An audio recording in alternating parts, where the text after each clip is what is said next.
Welcome to Ministry Hangouts with Greg Serra. It's great to have you today to join us for our this month's Ministry Hangout. We're in June of 2014, and we've got several Hangouts archived before that you can check out at ministryhangouts.com if you want to use maybe this summer for some staff training with your staff or leadership development.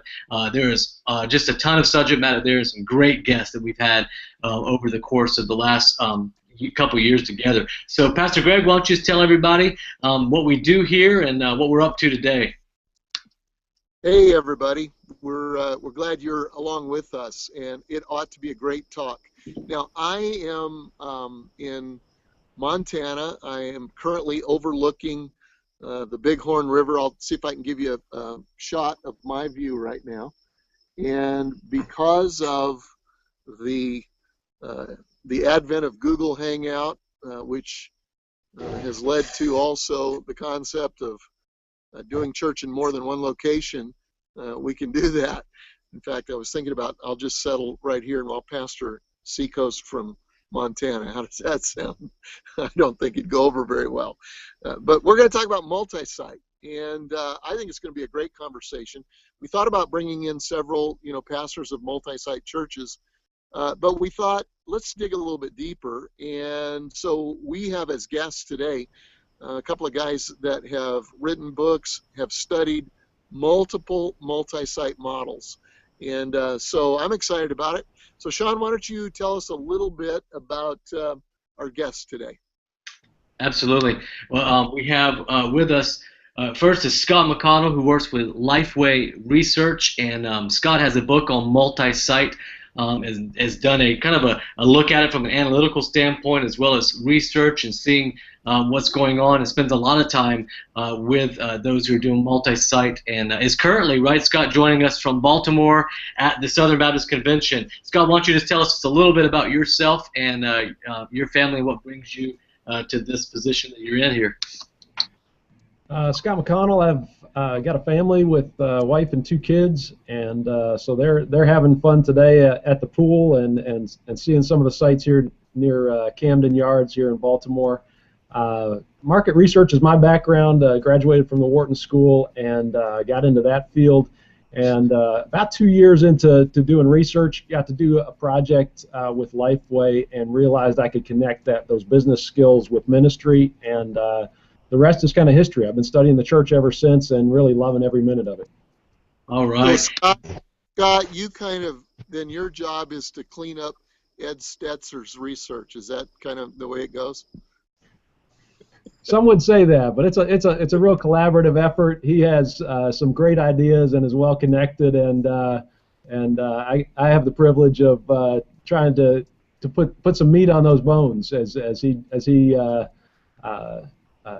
kind of sees some great visionary thoughts, and we come behind it with some solid research. Well, we love Ed, but we love to make fun of him. All right, go ahead, Sean. Next, speaking of making fun of Ed, someone who has done that on his blog and as much as possible is Jeff Serra. And Jeff has written a book on multi-site as well, and has been in churches involved in multi-site from Seacoast to Saddleback, and now his role with just planting and helping plant churches and help coach people through multi-site. And really, probably no one that I know of in the country that knows as much about multi-site. So Jeff, thanks for being on the call with us, and just tell us a little bit about where your family is now, what you guys are up to, and where you're residing. Yeah, thanks for having me on. I appreciate it. I could tell you all about my family and where I live, but no one cares. What I'd rather do is clear up a couple of things. First of all, it often comes up, who is older, Greg or me? Greg is significantly older than I am, so I want to make sure that is there. The other question I get once in a while is, who did your mom like better? And that would again be me. So we got those things cleared up. Those have been big mysteries.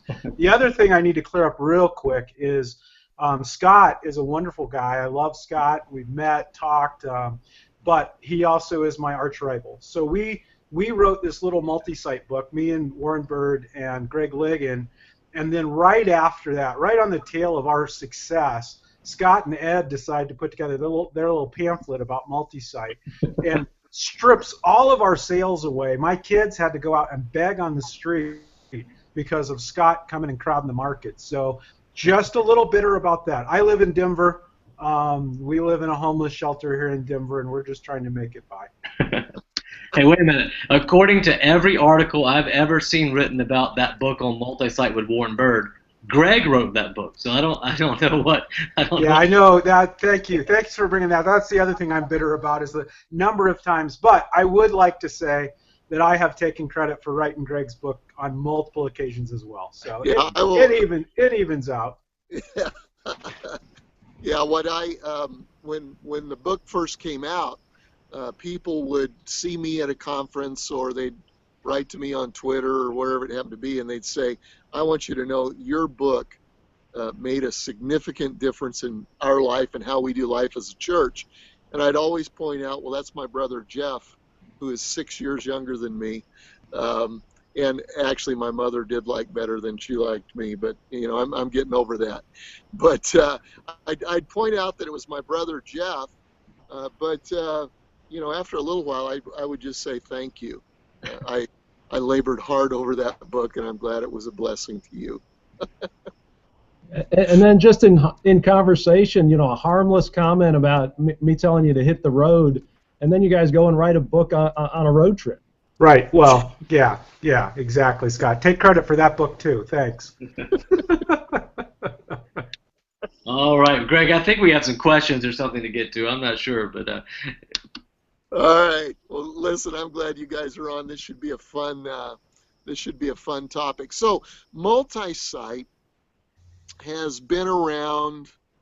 You know how long? 14 years? Well, some would say a lot longer than that. You've got, you know, the Wesleys that traveled from place to place, and you know, you've got the Apostle Paul that, you know, wrote letters to various churches. So some would trace it back to there. But the recent phenomena in America goes back about 14 years, I think, and so it's been around long enough to be a teenager. Are there places where you're starting to see signs of aging, maybe even some rebelliousness? Scott, you want to tackle that? What do you see in Multisite as far as, you know, we've been there a while, what's going on? You know, two thoughts come to mind with that image of teenager. The first is, you know, teenagers always asking the question why, and I probably see it less in the movement as a whole and more in the individual churches. You know, as you get several years into Multisite, people within the church start asking that why question. Why are we Multisite? Why can't we just be a separate church in this second or third or fourth location? And it really brings to mind that Multisite is a lot like friendship. You know, with our friends, we put up with a lot of garbage in their lives, and that's a choice. And it's because of the positives in those friendships that we put up with that. And I think within a Multisite church, oftentimes, if we're not keeping focused on the vision, we're not keeping focused on the benefits, we start to notice those things that annoy us, and we start to ask that question: why are we a Multisite church? And so again, I see it more in the individual churches, kind of just the growing pains of that. But the movement as a whole will ask that why question as well. Okay, Jeff, you want to chime in on that? Yeah, I'd swing at it from a couple of directions. One, using the teenage theme. Pardon me. When you're around teenagers, they all tend to look alike. They all tend to dress alike, go to the same stores, listen to the same music, rebelliously be all the same. And what I would see in the Multisite movement that would relate to that is, you know, Greg, when we first dove into this, we had a hard time finding models. I mean, there were a few out there, but not many. Mm-hmm. I think Leadership Network did a survey and found like 8,000 Multisite churches. Now what I'm seeing, and I don't know about you, Scott, but what I'm seeing is it's become the cool thing to do. And no one would phrase it that way, but I'm running into churches that I don't see a reason for them to go Multisite. They have more room where they're at. They're not really growing necessarily. There aren't any driving factors to go Multisite. We can always kind of, you know, say, well, if we don't go to this community, no one will reach that community for Jesus, and that's fine. but there aren't the other driving factors. And when you get to the bottom of it, there's kind of all the cool kids, all the Outreach 100 kids are multi-site, so maybe we should be multi-site too. I don't know if you run into this, Greg, but I have people kind of almost half apologize. Well, we're not multi-site yet, but we will be. And I think that is a negative trend, because I think we could all testify that multi-site is a great response to growth, but it also is incredibly complicated and can be very, very expensive. And so that would be the one piece. Let me hit just one other thing. We talked about rebellion. I was thinking about that. You know what I'm seeing? This is interesting, because we remember sitting in a room talking about, well, what do you call the guy who stands up at the end of the service and says thanks for coming? And at the time it's the face with the place, and we just call him a host.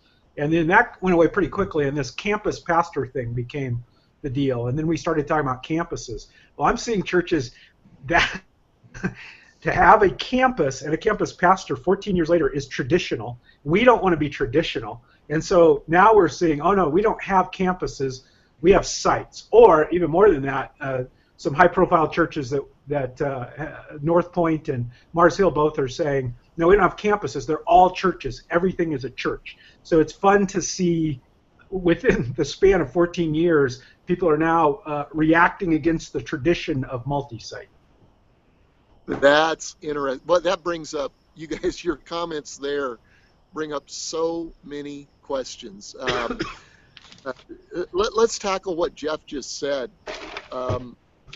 I serve right now as the president of a church planting organization called the ARC, and we plant, 70, 80, 90 churches a year right now. And so the question is, what is a church plant? Is a campus of an existing church a church plant? How would you respond to that, Scott? And maybe, I know you can't answer for the Southern Baptists as a whole, but what do you think kind of the climate would be, or maybe even just a thumb in the air, consensus would be on the answer to that question? I think both church planting and multi-site are two models that are doing some of the same things. It's reaching more people in more places. I think there's church planting has been kind of the hot thing to do for a long time. Sometimes it precedes even the making of disciples that are supposed to be then landing in a church. Sometimes a church is created before any new disciples are made. I think strategically, as you think about, should churches be sponsoring church plants, or should they be starting campuses? The question is going to be answered by the kinds of leaders God's giving them, and the kinds of opportunities He's giving them, and how the Holy Spirit is leading. And as much as we talk about models, and our work in research is to hand churches principles, those things need to be taken in concert with how this Holy Spirit is leading the church. And so I think there's a place, and there's still a lot of growth for multi-site in the days ahead. But also, churches also need to be addressing church planting as well. So it's not one or the other. It's a both and. I know at Seacoast we have 12 campuses, starting a new one coming this fall, but we just sent out, I think, our 7th staff member to plant a church, and we're sending out number 8. So we do both. Jeff, is a church plant or is a campus a church plant? How do you see that? Yeah, I think it's interesting. One thing I always say is I just can't see God in heaven keeping score going, oh, sorry, campus, that's a 70% of a church plant, so now you don't get full credit on that one. So in Kingdom Impact, I don't think it makes any difference whatsoever. It's been fun to see Converge, who used to be Baptist something, but they're Converge now, and they huge church planting denomination, and they have embraced multi-site, and they count them exactly the same. I see the same thing happen in the Assemblies of God. They're counting multiple campuses exactly the same as church plants. I think what's interesting, not to keep quoting Scott's rival organization, but since he destroyed me, I'm going to take him down too, but they're not rivals. But Leadership Network's survey Fascinating statistic came out of a survey they just did. They asked churches that both plant churches and plant campuses. They asked them a couple of things. One, they said, which grows faster for you, church plants or campuses? And the vast majority said that campuses grow faster. So then the question was, and I think this is where we really have to wrestle with, what does this mean to the overall church plant movement? They said, so of your church plants and your campuses, which have the higher rate of evangelism? And again, huge majority said their campuses have a higher rate of evangelism. So my question then becomes, if campuses grow faster and reach more people for Christ, maybe we should be thinking about how do we don't stop planting churches, but how do we actually expand multi-site? And exactly the way you're talking about, Greg, how do we make multi-site as sexy and appealing and count as much as campuses, if the campuses are actually being more effective at what we're trying to accomplish? Wow, interesting. I've always felt, well, not always. I mean, you kind of form the opinion as you go, but I've felt for a long time that the distinction between campuses and church plants, as one being actually planting a church and another being something else, I just don't see that. I don't see that. I see that planting a campus is planting a church. It's just a little different way of doing it. And what you're suggesting from a survey is that it may even be as effective or more effective a way of doing the same thing. I know, Scott, you earlier, what did you say that prompted this? You said that, well, here's what I get sometimes with people who are new to the whole multi-site thing is, okay, so have you had any campuses that have spun off to be their own church? And what do you think about that? And is that the goal? Do you see that as being any kind of a trend? Do you see that very often in what you're seeing, Scott? Absolutely. There are churches that intentionally go into that and really see the campuses as being an incubation period for planting a church, and there are others that kind of happen into it. The Village Church recently announced that one of their campuses, they're going to transition to be an independent church, and that's going to be their move going forward is to be thinking that way about their campuses, not necessarily having set timetables, but really trying to make sure that each campus gets to a healthy point that they could be independent. And I think when we talk about models of multi-site, that's one model that's emerging. It's not the predominant model, but it's definitely present, and it's a way to be thinking about kingdom work and thinking about making sure that each campus is healthy, which is an important piece that needs attention. But it's something that does kind of merge the church planting and the multi-site models together. Somebody told me that Mars Hill is going to do or is looking at doing that. Have you guys heard that? I know from very early on, Mark had mentioned that when his ministry's over, that he intends for each of the campuses to become independent.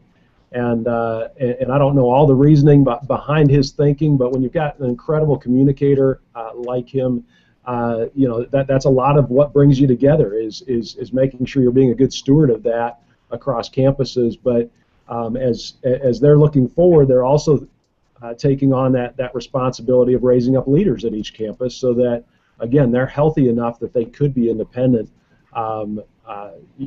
When they get to that point. It's interesting, Greg.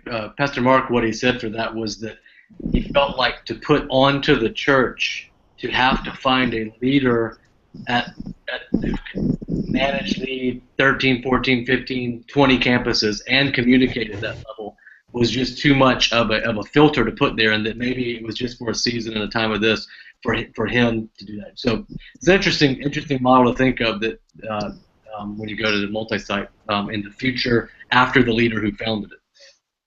I know we have had a couple of our campuses that have become their own kind of sovereign church, but that has not been the goal. I mean, I'm not totally opposed to it, but we're not going into it saying we're going to plant these in order to become their own entity. We have planted them to be one church, many campuses. Let me ask, Jeff, has Multisite seen its heyday? Yeah, it's over. It's done. No, I think what's fun is I think we're just now beginning to see. I think we're in a kind of what I talked about before. So it's the old innovation curve, and you had some of us out on the bleeding edge and the growing edge, and now you're kind of seeing the people come behind. I think in that we're going to see some real some real innovation happen now. So when we started, it was all innovation. Nobody knew what they were doing. Nobody knew how to do it. Then, Scott's book came out, our book came out, people came and visited, conferences sprung up. And so what we've seen, I think, over the last, I'd say 6 years, 8 years, is a lot of replication of models. Oh, we're going to do it Seacoast way. We're going to do it Life Church way. We're going to do it North Point way. So what I think is next, what I'm hearing from the younger guys, is a next iteration, a next innovation. You talked about church planting. What I'm hearing, the heart of the younger guys, is we want it to be a church plant strategy. We love the idea of church plant, but we know how hard it is, and we know they fail. Depending on, they fail. Some of them do, and so they want to see it as a church plant strategy. What I love is just that as younger guys are coming along, they don't have the experience to know they shouldn't do it, and they have the guts to go out and try it. So I don't think it's in its heyday at all. I think I would predict that 10 years from now, some of the models right now that are predominant, those churches will still be predominant churches. But I think what we'll see out across the country, and as we see it around the world, we'll see Multisite look very different than it does now. How they connect, how speaking is done, how they're branded, all of those kinds of things. So I really feel like this has just been kind of a opening act to a play that has a lot ahead of it. So what new models have you guys seen that are intriguing? Scott, have you seen anything that is interesting to you? I've seen some emergence of some ideas that are coming from some non-multi-site churches that I think are fitting with what multi-site is good at. We're seeing a lot of churches talk today about a parish model or a neighborhood model of reaching a community and really having a goal of impacting a single community. And what multi-site is good at is becoming local again. And so large churches that at one time were regional churches and were drawing people from clear across town, they're now saying, no, let's have a presence in several spots across our city. And again, some of what Multisite is good at is getting local again.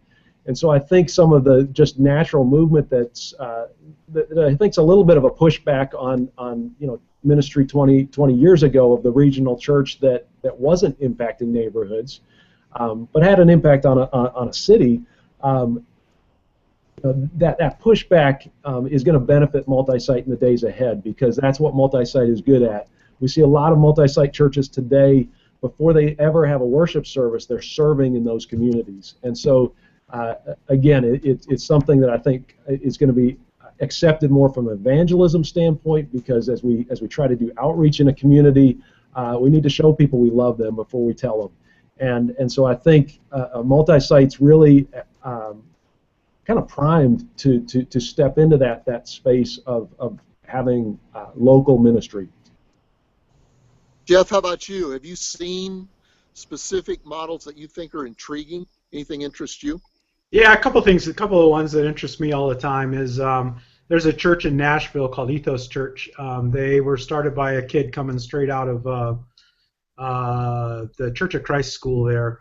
Lipscomb? Yeah, Lipscomb. Yeah. So he came straight out of there, started this church, Dave Clayton. He's like, I think Dave's like 28, 29. The average age in the church is probably 23, 24. And they've just exploded. They meet in they meet in 2 different country music venues on Sunday mornings. But what Dave's working on is they have just bukus of talent. So taking some of these talented guys, taking a musician and a leader, and putting them on Sunday mornings into either coffee shops or bars, and just saying, hey, we're going to support you. You're a part of us, but we want you to go out and see what you can start. And starting 10, 20, 30, 40 of these at the same time. And if they grow to 30, that's fantastic. If they grow to 70, that's amazing. If they go more than that, then maybe we'll go start a campus over there. So Dave's next iteration of that is to send these kids out, as they move back to their hometowns or wherever they're going to get a job after college, and sending them out and doing that. So that to me is a fascinating model. See how it works and where it goes. Tons of potential. The other one that's fun to look at, and it's not totally different than what other churches are doing, but out in Seattle, a church called Eastlake, Ryan Meeks is the pastor out there, and Ryan had one fairly large campus, and then I think he had 4 other campuses. And a couple of years ago, 18 months ago, Ryan decided to stop speaking live anywhere ever. So Ryan only records his message on Thursday for his staff. Now, there are some guys who do that, but that's the only time Ryan ever speaks. He lost a significant number of people from that original campus when he did that, but now they have grown back past that. They've opened several other campuses. I think they have 8 sites now. And what Ryan says is because he speaks live nowhere, there's no one tied to him or to the live speaker, and so he feels like they have potential to go a lot of different places. So both of those are intriguing to me to see where they go, what happens. That is fascinating. That means I could actually do it from right here on the Little Bighorn. This is the Big Horn or whatever it is in Montana. Let's talk technology for a minute, because I'm fascinated by that. Jeff, as you know, when we started the multi-site thing at Seacoast, one of the key catalysts for us was one of our friends who was the CEO at Fisher-Price Toys, and he retired early, and he had all of this knowledge about scaling and all of that.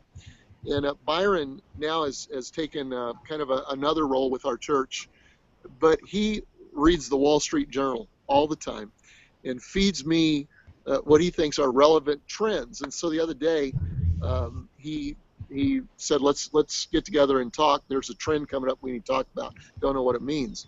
And the concept was that Walmart,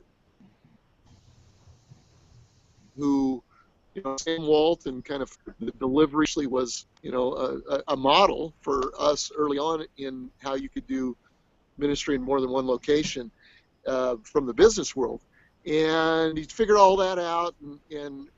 But now, as you were saying, Scott, the Walmarts are going into the location with like neighborhood, mini Walmarts, but it's beyond that now. In that, what Byron was pointing out is that Walmart, along with just about everybody else, is seeing their sales decline, in-store sales decline, and their online presence grow. But the problem is that they're not set up to take advantage of that. And so, places like Amazon and a lot of other, retailers that are similar to what Jeff's talking about, I think with Ryan Meeks, they're saying, okay, the way we deliver the product, whatever that is going to be different. And so how's that going to impact multi-site? Do you build more buildings? Because what I'm seeing trend-wise, it seems, this is just, I'm not a researcher, but a lot of my friends are paying a lot more money to build buildings than they used to. And so how is technology going to impact all of that? Scott, I guess I'll start with you. Have you thought about that? It's changed a lot. How's this affecting the movement? How's it going to affect the movement? Several thoughts come to mind. Just kind of speaking to what you were talking about there in terms of space. A lot of the growth in the United States is all happening in urban areas, and as the economy recovers, the price of land, the price of building is shooting right back up again, and it's a challenge that in more dense countries, Singapore and other places, it's something that they've had to face for years, and their church identity and a lot of what they do in practice can't be tied to a building, and I think in America, the economics of it, in some cities, definitely New York City and some other places, it's going to be there based on the economics, but in reality, I think we're going to feel the pressure on locations more from what's actually effective. People are not wanting to be in the church building, 6 hours a week, and also that's not going to be the first place a non-believer is going to go to interact with believers. And so location is going to be a little less of the first thing churches think about when they think of a new site. Obviously, they're thinking of location of who they're trying to reach, but actually trying to build a building maybe a little further down the road than it was for some earlier multi-site churches.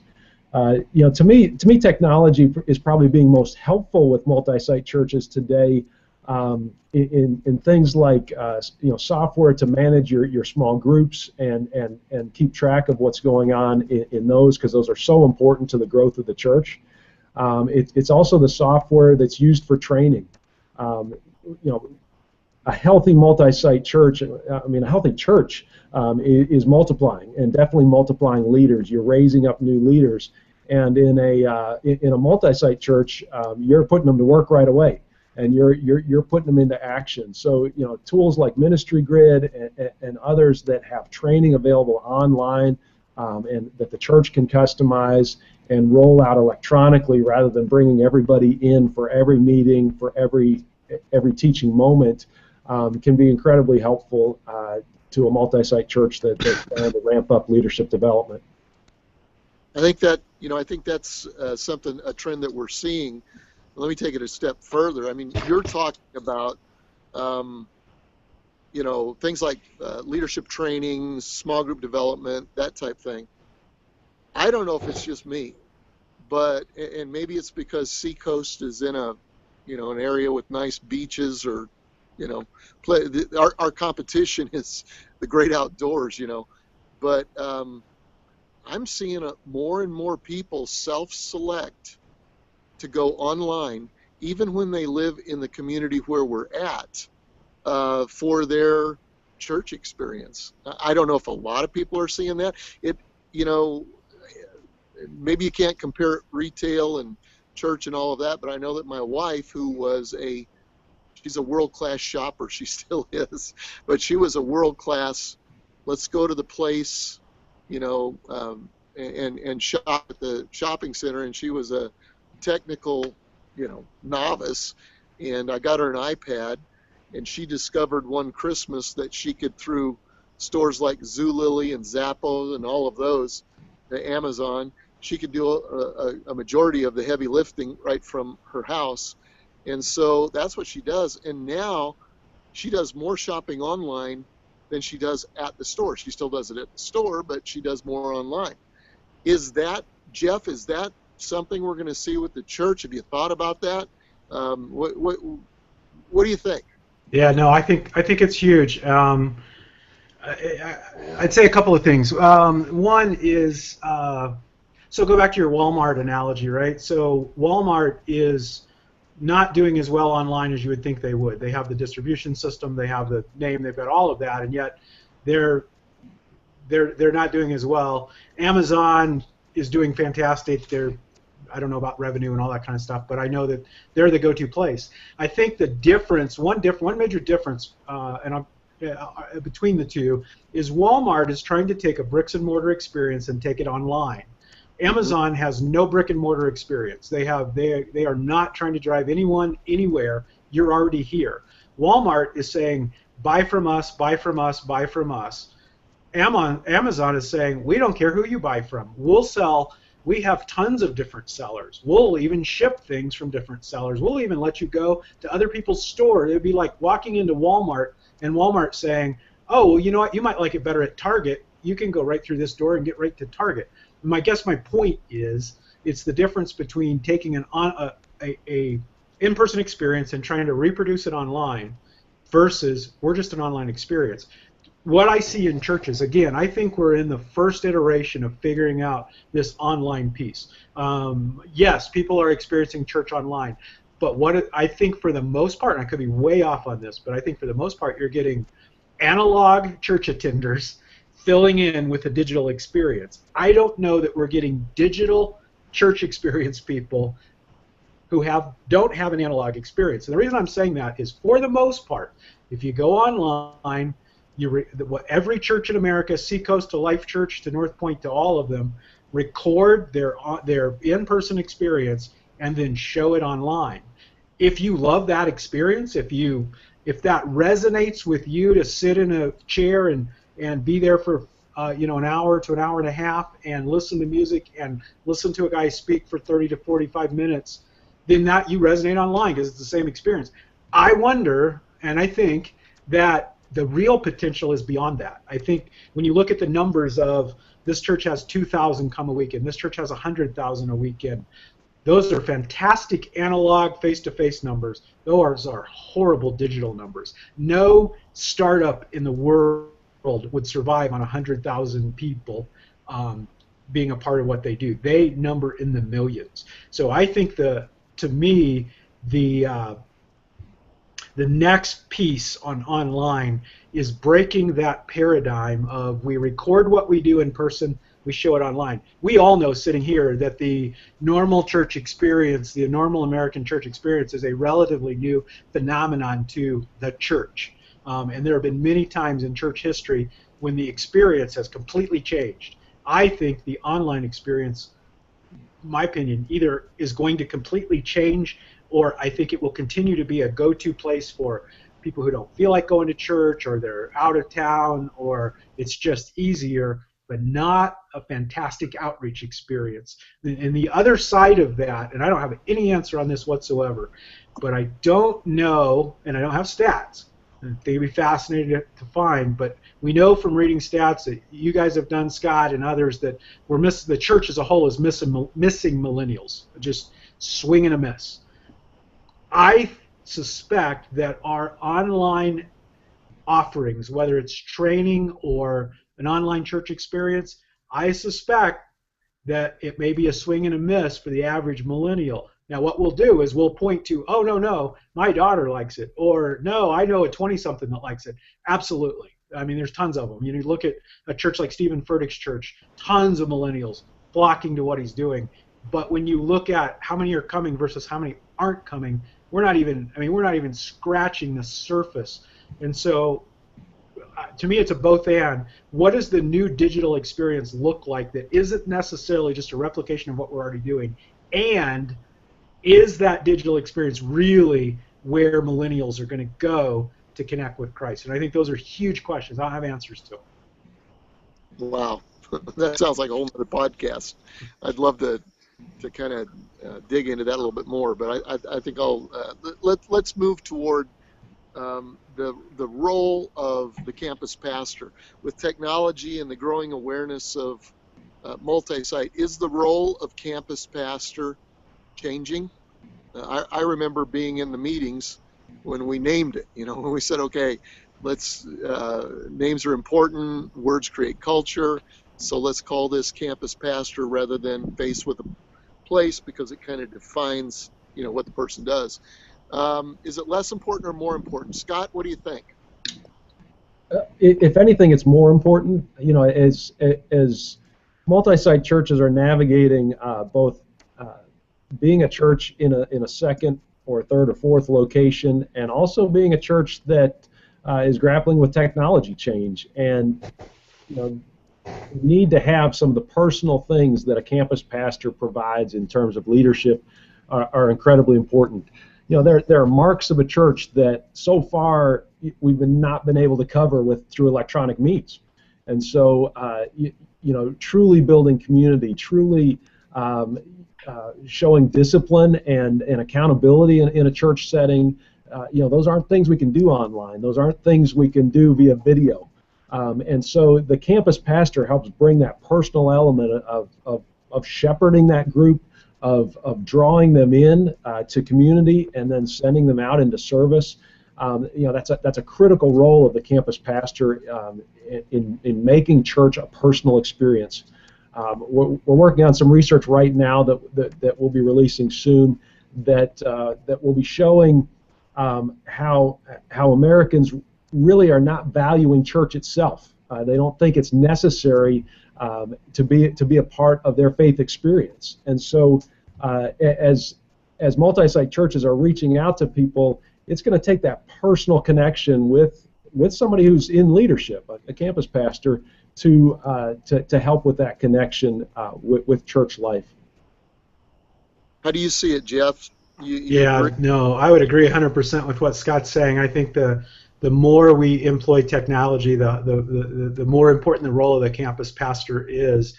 I honestly think that maybe the biggest need maybe right now in the multi-site movement, and there's a lot of people addressing it, but to me the biggest need is good training for what it means to be a campus pastor, and to raise the campus pastor flag where it's not a secondary role to a church planter, where, well, he's just a campus pastor. People don't say that, but I think there is that feel out there, because I totally agree with Scott. If the teaching is by video, and if the delivery system is online and all of that, that's fantastic. Those are great tools.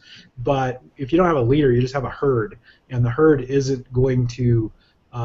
There's no mission. It's just people coming, learning, loving, moving on, and no life change. So yeah, I think it's huge. Yeah, and when you talked earlier about Ryan Meeks, for example, when he chose not to speak live anymore, I would imagine that even took the role of a campus pastor in their situation higher. Yeah, absolutely. Because you've got to connect with somebody, and so yeah, anecdotally, I've always thought, well, if the leader of a multi-site church got hit by a bus tomorrow, then it would destroy the church. Well, in our last hangout, we had a conversation with a megachurch leader that, morally got hit by a bus, and the church actually is doing fairly well. And I know of 2 or 3 of those situations. And at the same time, I know when we haven't handled a campus pastor transition well, we've lost more people, in a campus pastor transition than some of those churches lost in a senior pastor transition, because the role of the campus pastor is getting more and more crucial. That's the connection with the people in the church. So what you're saying, I'm sorry, Greg. So what you're saying is we should hit more multi-site pastors with buses, because it might help the church. Yeah. I don't know. It's just worth a try. Pastor Greg, we have a few Twitter questions that I'll throw out there real quick. One is something Jeff you talked about earlier, is sort of this. It's in style, it's vogue right now to go and do multi-site, and people apologize for it. And so Keith Edwards asked, he says, is there kind of a recommended size or maybe some metrics that you have for when is a church ready to give birth, as we used to say at Seacoast? Sometimes we tell people don't give birth until you're pregnant. How does a church know when they're pregnant? Jeff, you want to take a swing? I'll take a swing, I'll keep it short. I talk about this a lot with churches, is this idea of when do we go multi-site. Let me just take a swing at one of them, which is the size piece. The number one determining factor in a human baby of health, we've discovered, is birth weight. The higher the birth weight, the healthier the baby is. I find a similar correlation in multi-site. Can you start another site when you are a church of 150 people? You can, but how large what will the birth weight be? Jim Tomberlin is a great multi-site consultant. He and I have a disagreement on a percentage, but we both agree about the birth weight piece. Jim says that when you launch, you should be able to send 20% of your original congregation. I say you could probably do it with 10%, but that would be the bottom line. So let's go to a church of 300. Can you launch a campus? Well, if you send 10%, that's 30. If you send 20%, that's 60. both of those are pretty small numbers to really get off the ground. Can you start from there? Yes, but it's going to be slower. It's going to be tough, tough going. The other piece is you look at the sending congregation. If you're a church of 30, or I'm sorry, a church of 300, and you send 60 people, that's a significant blow. You're losing a lot of leaders. You're losing you're spreading the giving across a wider plane, and so I won't dig into all the other factors of whether or not you should go multi-site. We are seeing a trend of smaller and smaller churches going multi-site. We're seeing success, but it depends on the model. I don't know that I would pin a number on it. If I were to pin a number, I would say if you're under 500 and or less than 3 to 4 years old, you're probably not yet ready to launch another campus. How about numbers of services? Do you think that plays anything with it? You met with that same group in Europe. It was interesting. We met with a group of European churches going multi-site, and they were doing something that was, I don't know if it was good or bad. They were doing one service on Sunday morning, and then they were going someplace else and doing another service on Sunday night. And that just seems really hard to me. I'd love to hear what you guys say, because you guys talk to multi-site churches all the time. I tell churches, if you're not pretty much filling up 2 primetime services on Sunday morning, there's really not a lot of reason to be looking at starting another site. Once you've started filling up those 2 primetime services, then you add that 3rd Sunday morning, or you add that Sunday night or Saturday night, but you're full at that primetime. So that's the thing I look at. Scott, how would you address that? You see similar things as far as, when are you ready for multi-site? I think Jeff gives some good advice and some good rules of thumb. Let me just add to that, be thinking about the type of people that you're growing with. If you're truly reaching new people and they were lost last year and they're being discipled now, that takes a little longer to get them into a place of being a leader at a new campus. You're definitely moving them toward leadership, hopefully in your current multi-site church, but that does slow things down. Now, if God's giving you people who have been believers, they're from other churches, as much as that's not why we do multi-site and that's not why we church plant, most of us don't turn those people away. So if God's giving you people who are already gifted, you might be a little faster towards sending some of them out to actually do some pioneer work. Because they are further along in their own discipleship and in their own skills and gifts, and so that's true both of kind of how far along they are in discipleship and financially. If God's giving you a lot of resources in that regard, it's a little easier to peel some off and start the new work. But definitely, be trying to foster that culture as soon as possible of multiplication. And that a lot of that happens by starting new small groups. And fostering that multiplication as early on. I probably, that's great stuff. I love the birth weight analogy, Jeff. That really kind of makes sense. And when people ask me, I'm generally given a similar rule of thumb as far as numbers of services. Fill up 2 at prime time. Decide if you want to do 3. And you could make your 3rd one the multi-site or make your 4th one the multi-site, because there's a diminishing return, on numbers of people you can reach at off-site hours. And so, one of the great things about multi-site is multiplying the primetime hours. Sean, was there another question, or did we? One more question. It goes back to the technology and really training and assimilation. I know early on at Seacoast we faced this problem. The church management softwares and just any software really for the church was not necessarily built with multi-site in mind. And someone asked, what church management software or assimilation software do you see that's really built and working for multi-site? Or are they all caught up at this point? What are you guys thinking in that space? Sounds like the crickets are great on that. Good Montana sound effects there.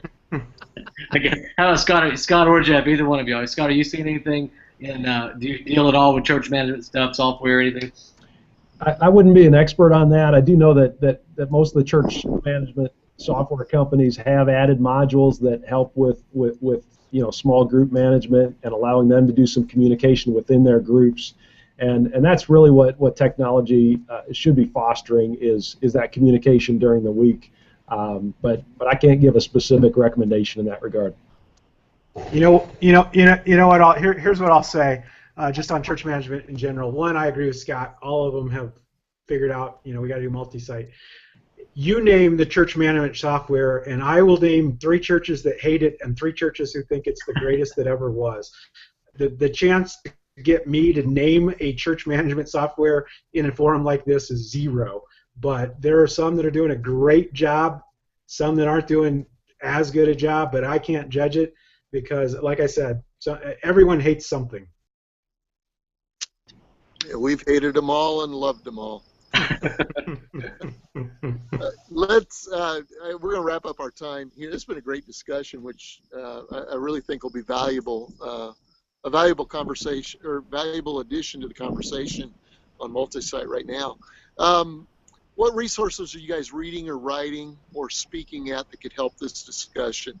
This is the time for crass personal self-promotion. What are you doing or reading or speaking at that might be of interest to our audience? Scott, let me start with you. Sure. Most of the things that I read about are actually some of the research projects we're working on. So some of the people we're interviewing, some of the people we're interacting with. And this last year, we've had a couple of great projects that actually were focused on church planting, but I think would really help multi-site churches think through some specific dynamics. The discussion on those can be found at edstetzer.com. One of those was a project on multi-ethnic church plants, intentionally planting churches that are multi-ethnic. That was sponsored by the EFCA. Another project on African American church planting. So both of those could be informative to a multi-site church that is thinking about trying to reach some different ethnic groups. Also had a great discussion on the exchange back in April related to multi-site that would be helpful to folks. The other work we've been working on is related to just what makes a healthy church. As much as there are a lot of new things you've got to be thinking about with multi-site, you still have to keep the basics healthy. And so transformationalchurch.com relates to the efforts we're doing to help churches think through, are they being healthy in each of the biblical areas of church life? And that's something we can't lose along the way. Good. Jeff, how about you?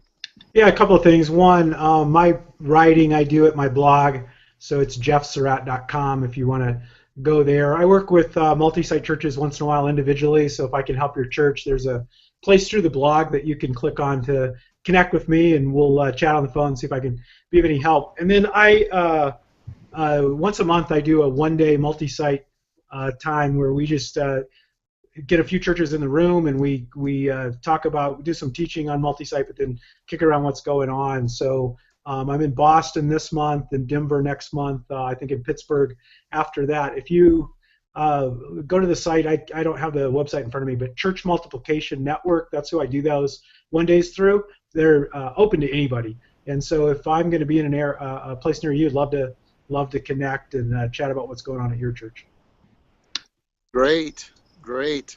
Sounds good. Well, guys, this has been just a really phenomenal hour. It really has been.